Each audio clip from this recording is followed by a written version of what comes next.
Oi, pessoal, Prof. Camila, tudo bem? Dando continuidade, já que no vídeo anterior a gente viu sobre o ciclo menstrual e toda a ação dos hormônios no corpo da mulher para a fertilidade, hoje a gente vai estudar um pouquinho sobre os métodos contraceptivos, né? Métodos reversíveis e métodos irreversíveis. A contracepção é a prevenção da gravidez, né? A maneira mais óbvia, né, e também mais segura, né, eficaz de a gente prevenir uma gravidez é a abstinência de relações sexuais, né? Pelo menos durante o período fértil da mulher com segurança, né? Aonde, se eu não tiver relação sexual, não tem possibilidade de existir ovulação. Mas a gente sabe que isso não é possível, né? A gente quer manter relações sexuais e daqui a pouco a gente não quer uma gravidez. Quer a relação sexual, mas não quer a gravidez. E aí, por isso, existem os métodos contraceptivos. Primeiro a gente vai falar sobre os principais métodos contraceptivos reversíveis. Por que reversíveis? Porque eles são temporários, né? Quando a gente deixa de utilizar eles vão permitir uma gravidez. Esse conteúdo sobre o controle da reprodução humana, ele está na página 217 e seguintes do livro de vocês. Então, o primeiro deles é o coito interrompido. O que é o coito interrompido? Ele se baseia basicamente no controle do momento da ejaculação, né?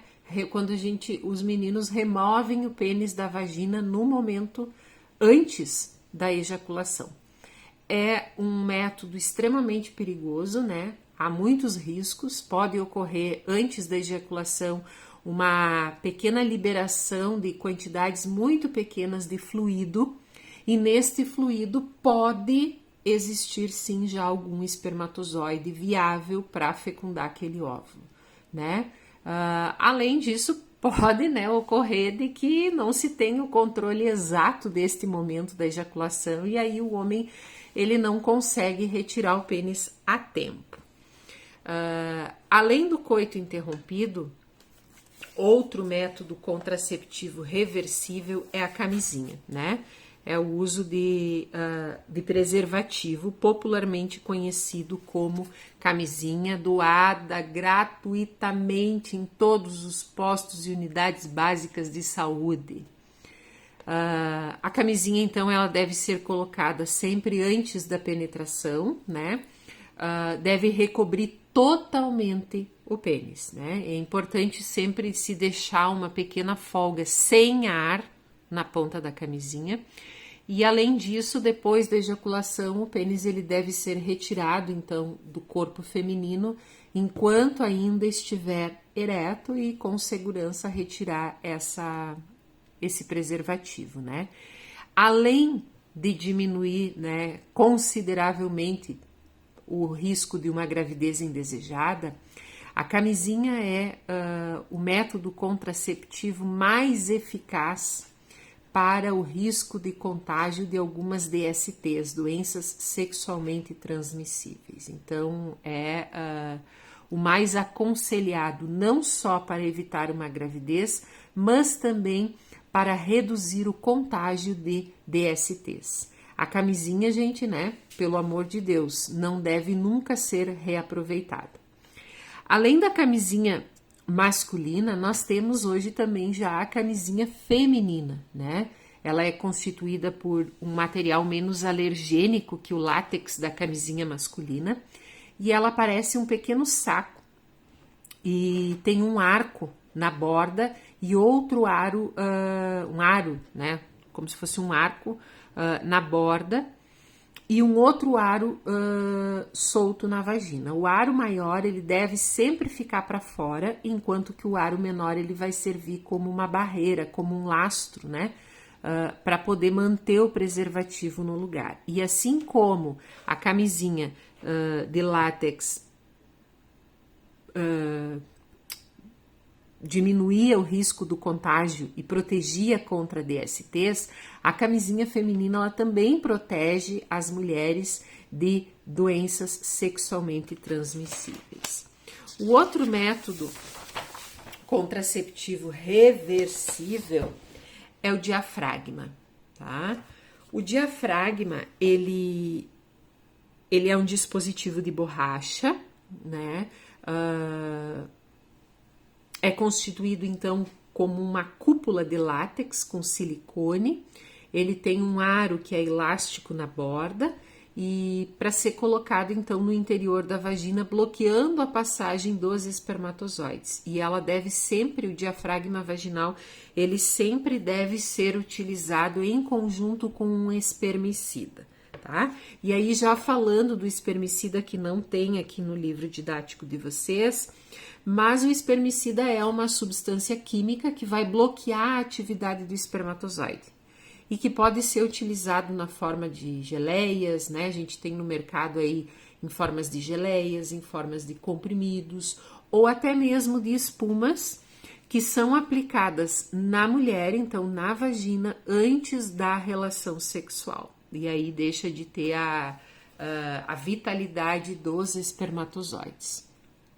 Outro método contraceptivo reversível é o DIU. Acho que aqui pega o desenho. Isto é o DIU.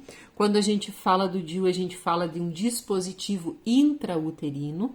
É um dispositivo de plástico ou de metal, sempre aplicado pelo médico. Não é algo que possa ser feito em casa, né? Precisa ser feito numa clínica especializada ou até mesmo num hospital ambulatorial, né?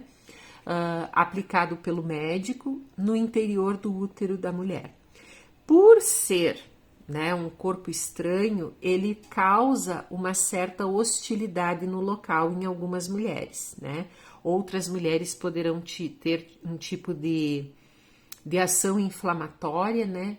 Impedindo a implantação do óvulo. Ele pode fazer a menstruação ficar mais abundante, né? Mais intensa.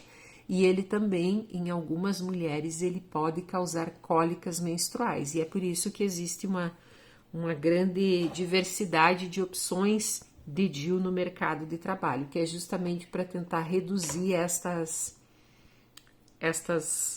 consequências, né?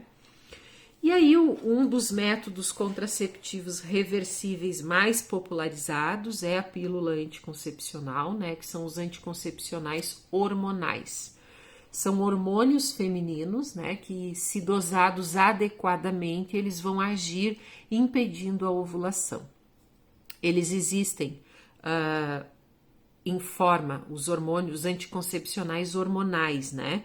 Então, eles têm na forma de comprimido, que é a pílula anticoncepcional. Além da pílula anticoncepcional, a gente também tem anticoncepcionais hormonais injetáveis e implantáveis sobre a pele e adesivos, certo? Esses são os métodos reversíveis. Agora, a gente tem 2 métodos que são considerados irreversíveis. Irreversíveis ou definitivos, né? São aqueles que vão exigir uma intervenção cirúrgica e que a gente não pode refazer, né? O primeiro deles, então, é a vasectomia. A vasectomia é um método contraceptivo que é realizado no homem, então é uma cirurgia que vai cortar o ducto deferente e impedir que os espermatozoides façam todo aquele caminho que a gente viu no vídeo sobre o sistema reprodutor masculino.